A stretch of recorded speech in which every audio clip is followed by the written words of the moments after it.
So a lot of questions surrounding what's going to happen. To add some insight into this and outlook for energy prices, I'm joined by Remi Piet.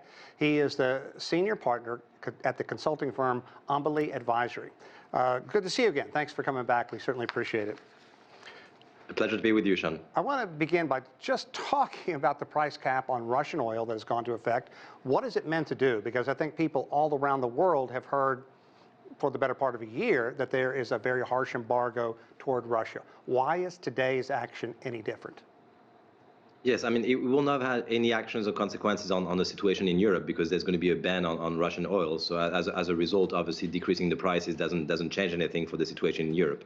However, what it means is that Russia will not be able to, export oil at above $60, sorry, if it uses any kind of cargo or insurance that has been emitted by Western, companies. And that's the case in most, exports around the world, whether you're using Greek cargoes or English insurance systems such as or others. And so that means that the Russian will not be able to use the traditional ways of exporting oil using, without having to sell its oil at $60 and not above. Well, we heard in that very fine story leading into you that obviously this is meant to punish Russia, to make its profit margin go down and down and down. But Russia is going to do everything it can to work around this. Some of those measures using older fleets, mixing some of their oil, do you think this is going to be an effective way? It's not going to be enough. First of all, you have some limitation in the capacity to export, oil. I mean, as I said, there's very limited other options, in terms of, being able to use cargo tankers or others that are not from, European countries or the US. The capacity of, being able to sell oil at higher prices than the actual, imposed sanctions is not going to be possible in the sense that, if you're India, if you're China, what's the point of trying to, purchase oil at a higher price when you actually have in your hands the capacity to bargain for a lower price of oil. So it's very likely that Russia will not be able to use, other ways than selling it at $60. And again, there's also a series of technical difficulties and old, fleet that might not be well, equipped to be able to export oil the way to keep markets such as China. Oh, Remi, how have these types of measures affected Russia so far? Have they been very effective?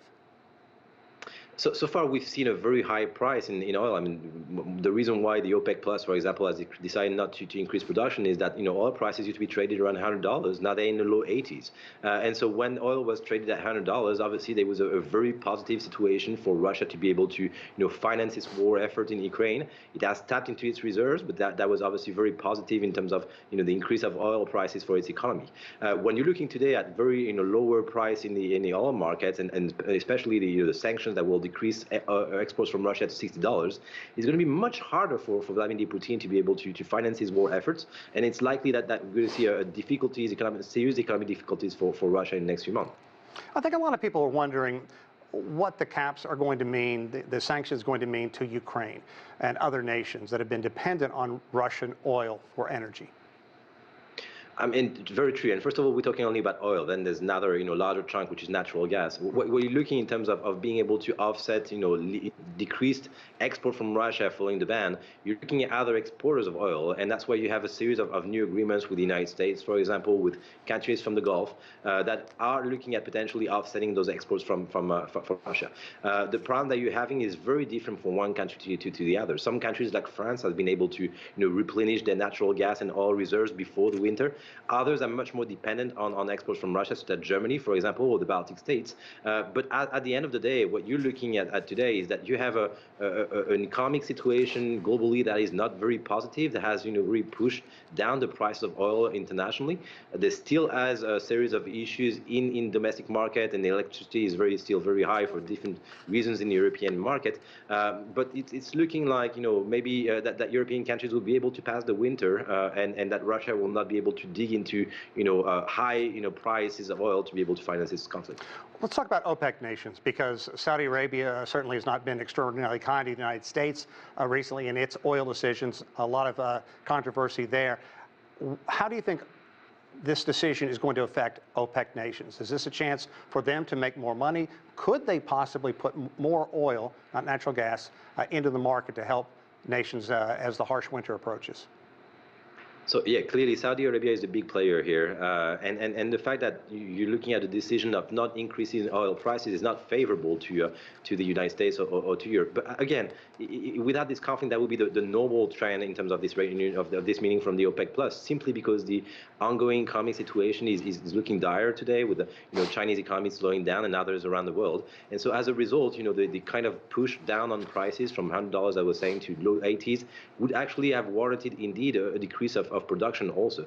But here you're looking at, as I was saying, attempts at trying to bridge the energy security gap. There are other players out there, Qatar, Azerbaijan, Nigeria, Algeria in terms of natural gas. In terms of oil, it's slightly more complex because production limits for Angola or for Nigeria actually are hardly reached by those countries.